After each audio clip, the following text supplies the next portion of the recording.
Hello student, welcome back to my channel free medical education. I am doctor Harjis. आज का हमारा topic है disorders of menstruation. हम इस वीडियो में डिसऑर्डर्स का भी पता चलेगा जो मेंस्ट्रुएशन की हैं, और उसके साथ साथ जो गायनाकोलॉजिस्ट अक्सर टर्म्स को यूज़ करते हैं मेंस्ट्रुएशन साइकिल के रिगार्डिंग, उन टर्म्स के बारे में भी हमें पता चलेगा। तो हम इस वीडियो में टोटल 5 डिसऑर्डर्स को डिस्कस करेंगे, मतलब कि मेंस्ट्रुएशन साइकिल के रिगार्डिंग 5 टर्म्स हैं, हम उनको डिस्कस करेंगे। फर्स्ट है amenorrhoea, the absence of menstrual periods, मतलब जो पीरियड्स हैं वो बिल्कुल एब्सेंट है, वो आ ही नहीं रहे। There are 2 types of amenorrhoea, primary and secondary. तो प्राइमरी में मतलब मेंस्ट्रुएशन पीरियड है वो एब्सेंस है, वो आ ही नहीं रहे किसी भी लेडी को, उसके 2 टाइप्स होती हैं। मतलब एमनियोरिया की कंडीशन में 2 टाइप्स है। फर्स्ट है primary, this is when a girl does not get her first period by age 15, मतलब जब किसी गर्ल की एज है कि उनको 15 की एज में या 16 की एज में या 14 की भी, तब तक भी उनको पीरियड्स नहीं आ रहे, उनके पीरियड्स स्टार्ट नहीं हुए। मतलब कि जैसे कि 15 के अबब हो गए, 16 से अबब हो गए, पीरियड्स आ ही नहीं रहे। सेकेंडरी है, this is when a women who already menstruate does not get her period for 3 months और मोर। तो सेकेंडरी में क्या कंडीशन है, कोई भी वुमेन है, लेडी है, उनको पीरियड्स तो स्टार्ट हुए हैं जो भी उनकी एज के अकॉर्डिंग, पर उनको जैसे कंटिन्यू पीरियड्स तो आ रहे हैं, पर मतलब 3 मंथ से उनको पीरियड्स आ ही नहीं रहे। वैसे तो उनकी जो अकॉर्डिंग टू एज तो उनके स्टार्ट है पीरियड, लेकिन उनको 3 मंथ से किसी भी प्रॉब्लम, कोई भी कंडीशन की वजह से उनको पीरियड्स नहीं आ रहे। तो नेक्स्ट डिस्कस करेंगे कॉजेस क्या है एमनियोरिया के। इसके भी जैसे जो प्राइमरी और सेकेंडरी कंडीशन थी, दोनों के अलग अलग कॉजेस हैं। जैसे कि जो प्राइमरी एमनियोरिया है, इसमें क्या हो सकता है कि कोई भी गर्ल है उसको पीरियड स्टार्ट ही नहीं हुए, मतलब क्रोमोसोमल या फिर जेनेटिकली कोई प्रॉब्लम हो सकती है, कोई पिट्यूटरी ग्लैंड के रिगार्डिंग प्रॉब्लम हो सकती है, या फिर जो उनके रिप्रोडक्टिव ऑर्गन्स हैं उनकी डेवलपमेंट ही नहीं हुई अच्छे से, इंटरनली कोई प्रॉब्लम है ऑर्गन्स में।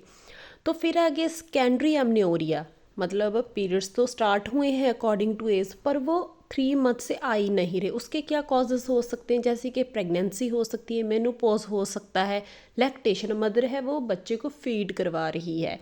उसके अलावा क्या कॉजेस हो सकते हैं, जैसे कि कोई बर्थ कंट्रोल पिल्स होती हैं उनका यूज़ कर रहे हैं क्योंकि वो हार्मोन्स को इम्बैलेंस कर देती है, कोई कीमोथेरेपी, रेडिएशन थेरेपी, मतलब कोई लेडी उसको कैंसर है वो तो कीमोथेरेपी का ट्रीटमेंट ले रही है, या फिर कोई उनकी रिप्रोडक्टिव ऑर्गन्स के रिगार्डिंग कोई सर्जरी हुई है, कोई मेडिकेशंस, या फिर क्रियोनिक कोई इलनेस है, या फिर वो स्ट्रेस, वेट चेंजेस हो रहे हैं उनके, या फिर पुअर न्यूट्रिशन है। ये सारे कॉजेस हैं सेकेंडरी एमनियोरिया के।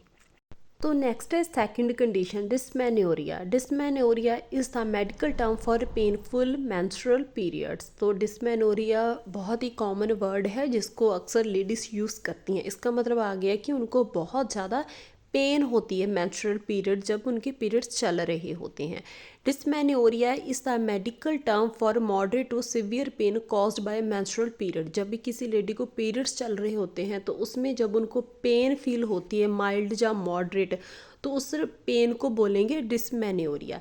इसकी भी टाइप्स होती हैं, प्राइमरी एंड सेकेंडरी। तो फर्स्टली है primary dysmenorrhea. Primary dysmenorrhea is the name for menstrual cramps that come back every time you have get period but are not due to another medical condition। तो primary dysmenorrhoea में मतलब कोई भी lady है उसको during periods pen हो रही है, पर जे पेन जब से उसको पीरियड स्टार्ट हुए हैं तब से उसको एवरी मंथ जे पेन होती है, हमेशा उसको पेन वो होती है जब भी उसके पीरियड्स आते हैं एवरी मंथ। तो जे पेन ऐसे नहीं है कि पहले उसको नहीं थी तो एकदम से स्टार्ट होगी लास्ट फ्रॉम 2 to 3 मंथ नहीं, मतलब उसको पहले से ही उतनी पेन ही हो रही है।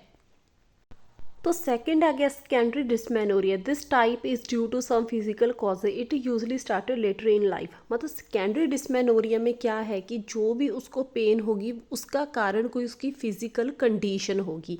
ऐसे नहीं है कि फॉर एग्जांपल कोई लेडी है वो बोल रही है कि जब से मुझे पीरियड्स वाली एज थी तब से मुझे इतनी पेन नहीं होती थी, लेकिन अब 2 to 3 मंथ से उसको बहुत ज़्यादा पेन होती है जब भी उसके पीरियड्स आते हैं। तो इसका मतलब कि उसको जो सेकेंडरी डिस्मेनोरिया है, pain during periods later in life, मतलब लाइफ में अभी स्टार्ट हुआ है, मतलब उसको पहले से नहीं थी वो पेन। तो सेकेंडरी डिस्मेनोरिया के भी बहुत सारे कॉजेस हो सकते हैं कि उनको लेटर इन लाइफ, पहले नहीं थी अब उनको कोई डिजीज़ आ गई बॉडी में, जैसे कि pelvic inflammatory disease, uterine fibroids, abnormal pregnancy जैसे कि मिसकैरेज, एक्टोपिक प्रेगनेंसी, कोई इन्फेक्शन हो सकती है, कोई ट्यूमर हो सकता है, पॉलिप्स हो सकते हैं। जो पॉलिप्स है और फिब्रॉइड हैं ये बहुत ही कॉमन कंडीशन है जो आजकल लेडीज़ में चल रही है। तो थर्ड है मेनोरेजिया इज हैवी और prolonged menstrual bleeding, it's caused by hormone problems with uterus और अदर हेल्थ कंडीशंस।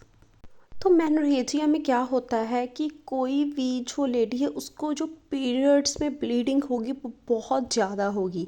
बहुत ज़्यादा का मतलब आगे कि उसमें उसको क्लॉट्स भी नज़र आएंगे, तो बहुत लंबे टाइम तक होगी।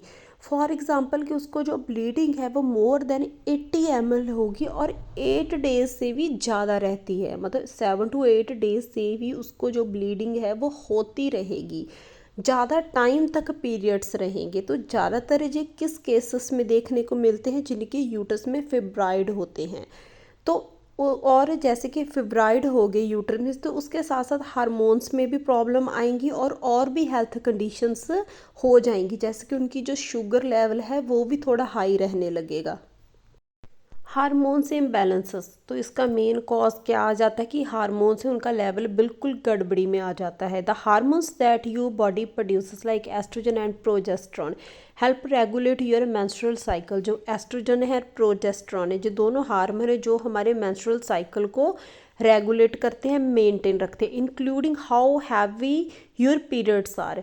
Having a condition that cause your hormones to become imbalanced can leads to a heavy bleeding, heavy period bleeding. तो अगर इन दोनों हार्मोन्स का लेवल गड़बड़ी में आ गया, ऊपर नीचे हो गया, तो उसका वो क्या करता है, सारा हार्मोन्स का लेवल इम्बैलेंस हुआ, वो पीरियड्स के जो मेंस्ट्रुअल साइकिल है उसमें भी गड़बड़ी लेके आता है, मतलब पीरियड्स हैं वो ज़्यादा हैवी होने लगते हैं। फोर्थ आ गया पॉलीमेन्योरिया। जो पहले तो बात करते हैं कि जो नॉर्मल मेंस्ट्रुअल साइकिल है, जो किसी भी लेडी को पीरियड्स आते हैं वो 28 डेज़ के बाद आएंगी जो नॉर्मल है। पर पॉलीमेन्योरिया में क्या हो गया कि जो मेंस्ट्रुअल साइकिल है वो बहुत शॉर्ट होगा, मतलब कि उनको जो पीरियड्स हैं वो 21 डेज से ही पहले आ जाते हैं, मतलब पूरा साइकिल है वो जैसे कि 26 या 28 डेज़ का पूरा नहीं हो पाता, मतलब वो पीरियड्स हैं वो उनको 20 डेज से ही पहले आ जाएंगी। तो इसमें क्या होगा, ज़्यादातर जो ओवरीज हैं वो कंजेस्टेड नज़र आएंगी। इसके मेन कॉजेस क्या होंगे, फिब्राइड हो सकते हैं यूट्रस में, पॉलिप्स हो सकते हैं और मेलिग्नेंसी हो सकती है। तो आजकल जो प्रॉब्लम चल रही है मेंस्ट्रुअल साइकिल के रिगार्डिंग ज़्यादातर फीमेल्स को, उसके मेन कारण होते हैं फिब्रॉइड या पॉलिप्स हो सकते हैं। तो नेक्स्ट फिफ्थ है last, hypomenorrhoea. Hypomenorrhoea is the term for abnormally low bleeding substantially less than 30 ml per menstrual cycle. तो हाइपो का मतलब होता है कम, मतलब जो भी किसी भी लेडी को पीरियड्स आएंगे, जो उनके पीरियड का जो ब्लड होगा वो 30 ml से भी कम होगा एवरी मंथ, मतलब कि उनको जो ब्लीडिंग होगी बहुत कम होगी। तो हाइपोमेन्योरिया के क्या कॉजेस हो सकते हैं, स्ट्रेस हो सकता है, पॉलीसिस्टिक ओवेरियन सिंड्रोम हो सकता है जो कि आजकल बहुत कॉमन है लेडीज़ में, PCOD, combined oral contraceptive pills, जो बर्थ कंट्रोल पिल्स लेते हैं उनमें भी ये प्रॉब्लम आती है, प्रेगनेंसी की वजह से, perimenopause, thyroid disease, weight gain, eating disorder, breast feeding, exercise age and कई सारी मेडिकल कंडीशंस हैं वो भी हाइपोमेन्योरिया को कॉज करती हैं।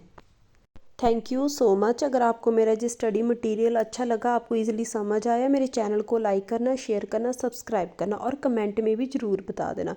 तो थैंक यू टू ऑल।